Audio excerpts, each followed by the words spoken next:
going on, everybody? So we finally got that 90s show on Netflix, and I am not somebody that holds that 70s show to a high degree. I'm not the biggest fan of the show. There are a couple of episodes that I really enjoy, some clips here and there, but it wasn't one that I would have missed or have missed for the past couple of years. And this show really wasn't that high on my anticipation list, mostly because that show just was not for me. This show takes place in 1995, and Leah Foreman is now visiting her grandparents for the summer, where she bonds with a new generation of Point Place, Wisconsin kids under the watchful eye of Kitty and Red Foreman. And returning is Kurtwood Smith and Deborah Jo Rupp, and they carry this show. I don't think this show would be this show without them.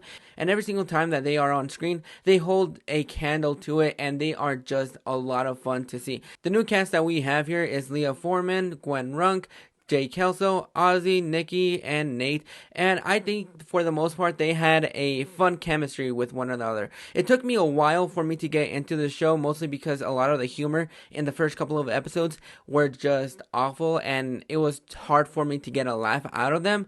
But once we get into the show and we pick up steam and we get to know these characters, get familiar with them and how they are, then I think that is where the show hits its stride, and a lot of people will be having a big smile on their face when Eric, Donna, Fez, Jackie, and Kelso pop up on screen. Even though their cameos are sprinkled in here and there, you only get Topher Grace for one episode. You also get other cameos from Tommy Chong and Don Stark. I think they were spliced in great.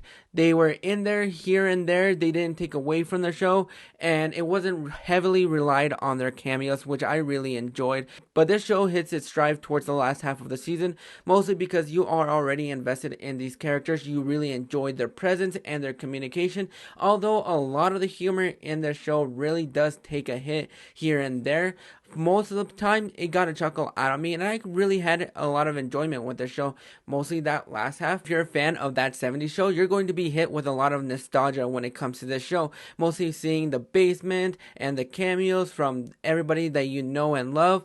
I think this show is not the greatest thing ever, but I think it did the one thing that I thought was pretty fun, and that is just hit all the right nostalgia buttons for those people that are a fan of this show. Because even though for me personally it didn't do much for me, it was really nice seeing Donna, Fez, Jackie, Kelso, Eric here and there. That was my nostalgia button right there, just seeing those core casts come back in the show. But it was a lot of fun. I really enjoyed the last half. The first half is hit and miss here and there. I didn't hate it as much as I thought I was going to when I first started the show, but it did all the right things that you want. And when the show will get its second season, I guarantee you that, I'm probably going to be checking it out day one as well. But those are my thoughts on that 90s shows. Have you guys checked it out? Do you have a special place for that 70s show? And who is your favorite character from that show? Go ahead and drop your thoughts in the comments below. And if you like this video, go ahead and click that like and subscribe button so you don't miss out on more videos.